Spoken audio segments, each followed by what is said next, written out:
What up, YouTube? What's up? I'm gonna give an update on how much revenue each league has lost because of woke nonsense. The NBA lost $1.5 billion and the MLB lost $8.3 million because of this. All the sport leagues are in debt because of this woke nonsense. Fans do not like tuning in to this nonsense. I'm here to get the nonsense out of my sports. For all you diehard sport fans out there, I'm fighting for you guys. I haven't been tuning in at all because of this nonsense. Well, very suddenly. Sports are used to get away from all the distractions in the political world. Sports and politics do not intertwine. If anyone who disrespects the flag should not be allowed to play. This taking a knee, raising a fist, linking arms, or sitting during the anthem is absolutely disrespectful to those who died for the freedoms of this country. I don't think kneeling, protesting during the national anthem solves anything. It makes it worse, not better. Some of it is because these athletes are pressured by their corporate sponsors to do so, like Bubba Wallace, example, with his fake noose story. He got a ton of sponsors because of that incident. And Colin Kaepernick, on the other hand, got a lot of sponsors too from that political stunt he did back in 2016. Like, Matt Dumba's the same way. He did some virtue signaling and he's getting some sponsors too. These corporate sponsors are trying to push this systemic racism narrative in everything. Systemic racism is a lie by the media. The systemic racism narrative, they're using this to defund our police and our military. I think we need the police.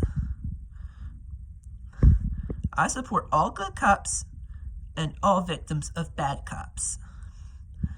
Not all cops bad, but there are some really bad cops. Chauvin was a bad cop, for example. He should have never kneeled on George Floyd's neck, although George Floyd was totally on drugs at the time.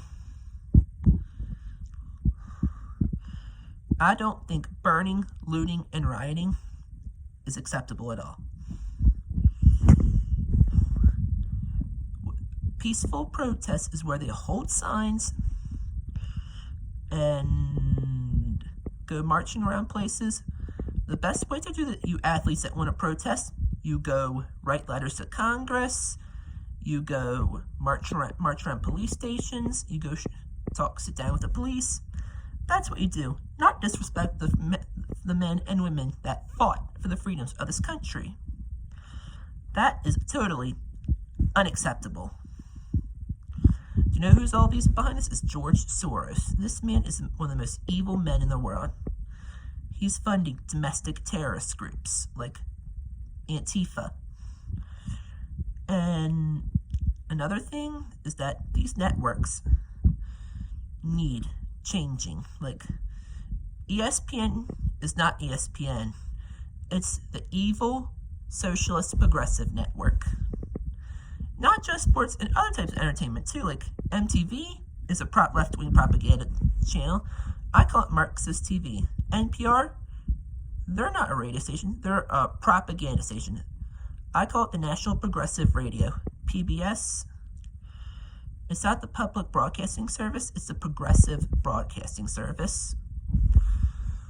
It's in all types of entertainment, art, literature, sports, everything. I watch PragerU, I watch Sport Wars, Black and White Sports. I wish they would take over the media someday. The one who runs our media and stuff, it's the Democratic Party. It's between George Soros, the Chinese Communist Party, Bill Clinton, and 1960s radicals, like Bill Ayers, Bernard Dorn, one who I met. That's how I say, God bless America.